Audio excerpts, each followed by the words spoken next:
Congressman Akop. Pwedeng magtanong, Mr. Yes, Chair? you have 10 minutes. Thank you, Mr. Chair. Pidea. Pidea is still here.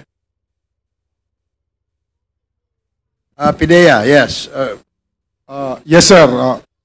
Yeah, for year 2024, meron po ba kayong nadidiscover pa na local illegal drug manufacturer? From the year... No, this year.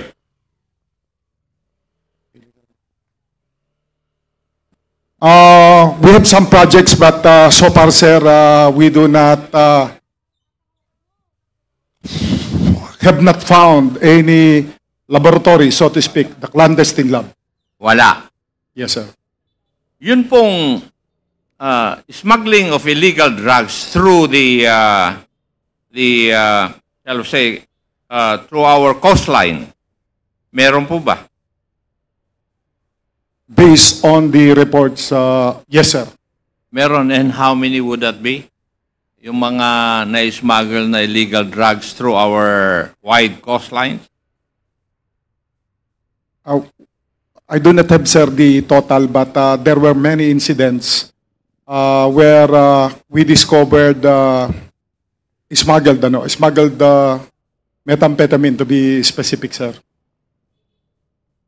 Substantial ba yung amount of illegal drug? Yes, sir. Yes? So, are you trying to tell this committee na dalawa lang ang pinalulusutan o pagpapalusutan ng mga illegal drugs through customs at saka dun sa mga ating coastline? Would you agree with that? We have ship side also, sir, other than yeah, the I know. customs. Would you agree with that? Yung akin na yun na lang ang daan kung bakit nakakapasok ang mga illegal drugs? Kasi dapat alam po nyo ito eh. Yeah, sir, I believe so, sir. There are incidents, I think the bulk are coming from the ship side, meaning it did not pass through the customs, but definitely a substantial amount also came from cross through our formal port, sir. Yeah. So, alam po natin kung saan dumadaan yung illegal drugs. Tama. Shipside unloading o kaya sa coastal lines natin at saka yung formal entry sa customs. Tama. Yes, sir. Now, may I know, ano po yung strategy na inisip po ninyo o ginagawa in order to arrest this?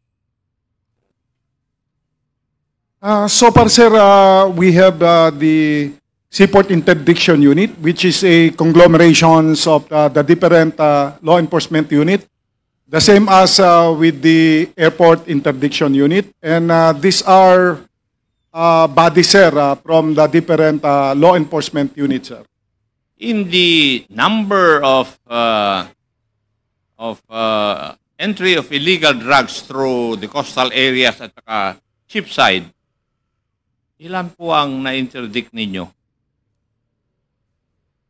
Very recently, sir, we have interdicted, I think, some twice 34 this September, 34 kilos, 34 kilos, and just 5 days, another 18 kilos from intercepted already at Sorsogon. But the report says that there should be more. Customs, how are you helping the government arrest the entry of illegal drugs? Kasi dadalawa na lang yung source ng pagpasok eh. Pero marami pa rin nahuhuli. Your Honor, Mr. Chair, actually the interceptions of the Bureau of Customs mostly come now from the airports, Clark Airport and the Subic, the Clark Airport and the Manila International Manila International Airport. So for those airports, we had Major, yung airport eh parcels lang yan eh, di ba? Yes, Your Honor, Oh, but yung mga bulk na galing po dun sa ports. Tama? yeah, some were some passed through the ports before, Your Honor, but up to this date now, after the cases of the magnetic lifter and the one that was mixed with a certain powder, I forgot the name, that were the last big volume shipments of drugs which were intercepted at the port, Your Honor. Pidea, yung last report na alam namin dito sa Quadcom was the seizure of 115 kilograms of illegal drugs in 2 places in Cavite. Di ba tama? Dapat alam mo yun, Iho, dahil coordinated sa'yo yung operations. Eh. I'll find out, sir. Oh, ang nag-operate doon, PIDEG, ng Philippine National Police. According to our report, sir, it's 110 kilos. 110 o 115? 110 kilos. Dalawang lugar yun eh. According to the intelligence report, ang report doon is 500 kilograms yung pinasok. Yes, sir, I remember. Yes. There's 110 and not 5, it's 4. Di ba? Yes, sir. Yes. Naman, no? Kahit na may edad na ako, natatandaan ko pa yung naririnig ko dito sa committee na ito. Ano po? Di ba? So, in other words, malaki pa rin yung pumapasok. That gives me the reason why I'm asking for your strategy. Kasi, bakit ang lalaki pa rin yung pumapasok? According to that report, 500 kilograms yung kwan eh. According to intelligence report, yung iba, yung sobra sa 115 na yun na kilograms, ay sinavings. Alam mo rin yun siguro dahil intelligence report yun eh. Would you agree? I heard about it, sir. Yeah. Eh kung narinig ko na wala na ako sa law enforcement, kayo ang nasa law enforcement, alam ko yung report na yun, di mas alam nyo dapat kaysa sa akin. Di po ba? I agree, sir. Yeah. So, let's go to the formal entry. Major Cascolan, do you agree na merong TARA system sa customs? Yes, Your Honor. The director. Attorney Dibuco. Yes. Attorney Buko. Yes. Do you agree also that in customs merong TARA system? Your Honor, I have no personal knowledge. I'm not asking whether you have personal knowledge or not. My question is very direct. Do you agree with me that there is such a thing as TARA system in customs? Yung customs police inamin na nga eh. Kayo, ano po? Yes, Your Honor. Yes. Sir. Okay, thank you. Mr. Jimmy Guban, you've been with customs. Tama po. Yes, Your Honor. Meron talagang TARA system, di ba? Yes, Your Honor. Oh. Mr. Taguba, Yes po, Your Honor. meron Meron. TARA system. Tama? Yes po. Kasi naniniwala ako na wala na ang TARA system kung wala na yung 3 o'clock habit ng Bureau of Customs every Friday. Di ba, Major Cascola? Can you come again, sir? I was just writing. I could not. I wasn't able to catch Ako, your- maniniwala na wala ng TARA system sa customs. Kung mawala na yung 3 o'clock habit ng customs every Friday at 3 p.m. Sir, actually, sir, the TARA system can happen anytime. Can happen anytime. Hindi. Yes, Your Honor. They divide the loot at 3 p.m. every Friday. Would you agree with that, Mr. Guban? Thank you, Your Honor. You have a very A1 information. Mr. Taguba, Yes po, Your Honor. lahat ng kausap mo na customs, pagdating ng bago alas 3, umaalis. At pumupunta uli sila sa opisina nila. Di ba? Yes po, Your Honor. Yes. Yun naman, no? Kaya, may TARA system talaga, attorney. Pero, I'm telling you frankly, I've never been to the office of the customs. malapit na ako mawala rito sa mundo, hindi pa ako nakapasok doon sa opisina ninyo. I have never had any transaction with customs. Pero ito, yung mga information na serbisyo pa ako, up to now, these informations are coming to me. Totoo. Hindi po ba? Sinabi kanina, anong last meeting na si Dan Fernandez, nasa X-ray. Kaya nakakalusot, no?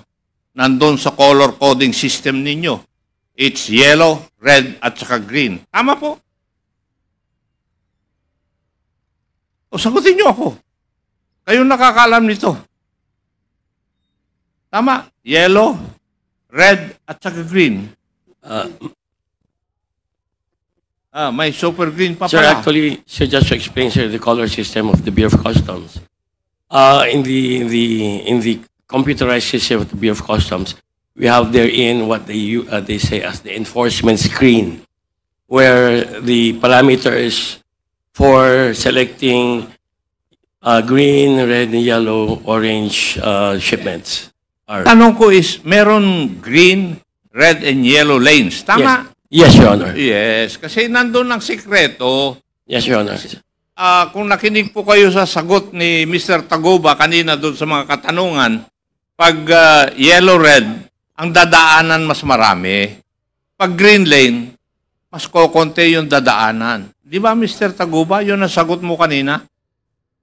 Yes po, Kahit Your Honor. palis-alis ako, nakikinig ako doon sa kabila kasi nandun yung TV. Yes po. Yun ang sagot mo kanina Opo. Di ba?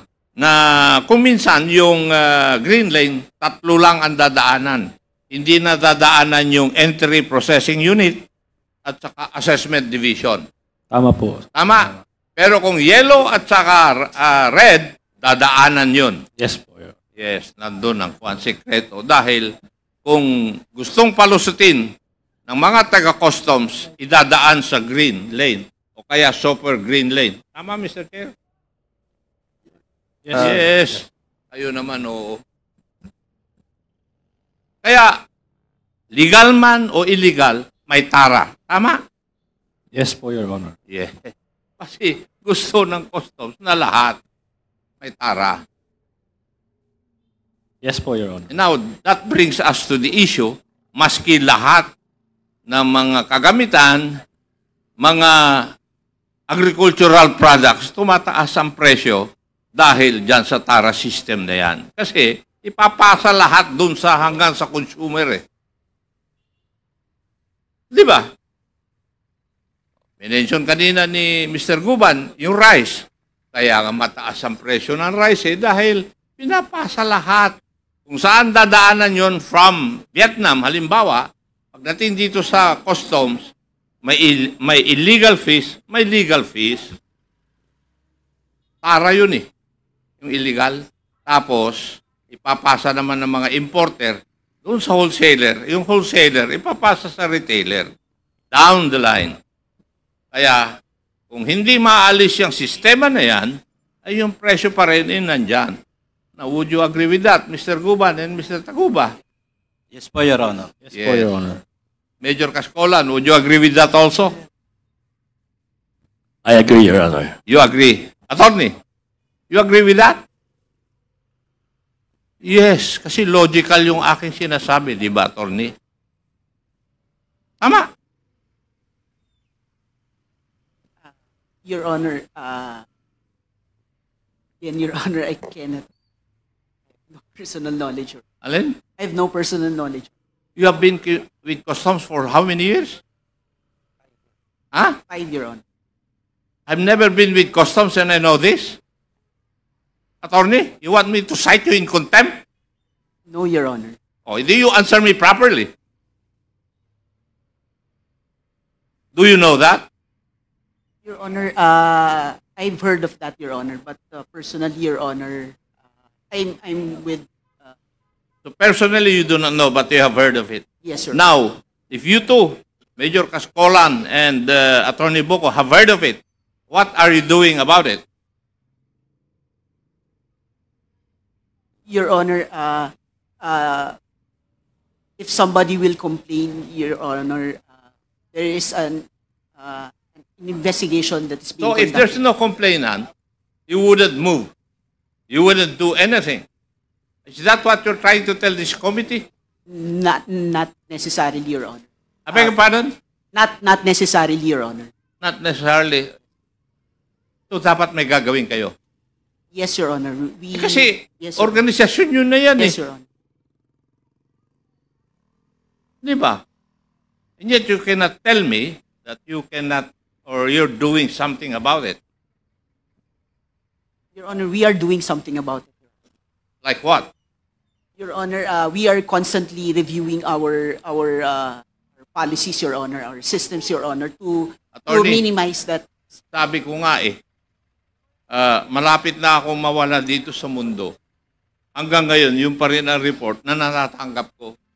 Even when I was still in the service.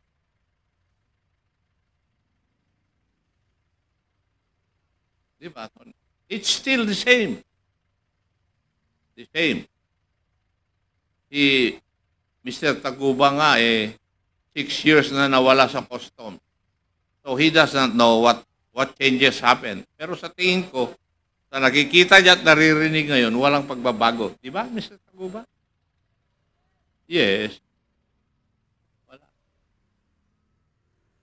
Yun lang po ang aking katanungan, Mr. Chair, kasi Mr. Chair. it's related also to our what we are investigating dun sa Quintacom. Quintacom. Yes, Thank you, that's Mr. correct. Chair. Thank you, Congressman Acop. So we will now move to Mr. another Chair. topic. One last. Okay, the Congresswoman Luistro. Mr. Taguba, if I am not mistaken, I came across your affidavit, that portion.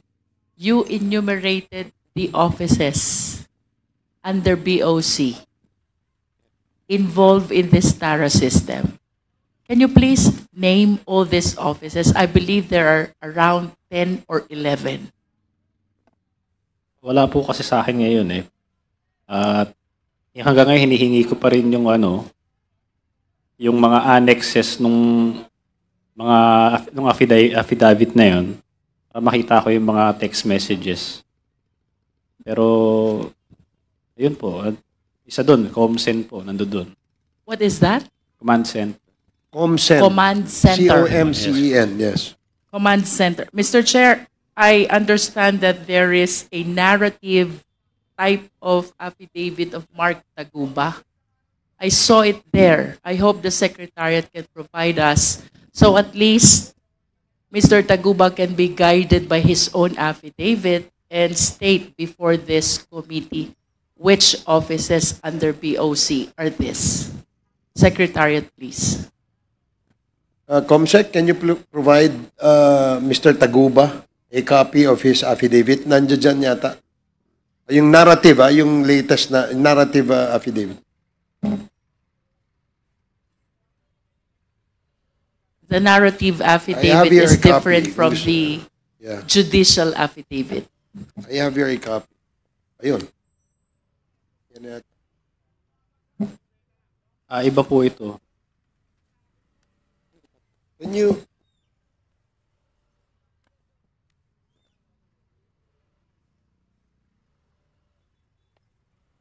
Do you have a copy, Congresswoman Luistro, so we can provide? I used to have, but I don't know where it is right now. Anyway, earlier, the same question was asked of Mark Taguba, and he replied by saying that he has not, he doesn't have a copy of his affidavit, therefore, he will not be able to name the recipients of the so-called TARA system. Tama, di ba? Yan ang sinabi mo kanina. Yes po, Your Honor. Oh, but as soon as he gets a copy of his affidavit, maybe he can list down the recipients of the so-called TARA. I yield, Mr. Chair. Thank you. Is it the narrative type? Yan na ba yun? Hindi po, ito po yung letter po na pinadala ko sa inyo. That's a different, that's a, This one is a judicial affidavit. I remember he has a narrative type of nakita ko rin yun affidavit. Mr. Chair, Yes, Congressman perhaps Abante.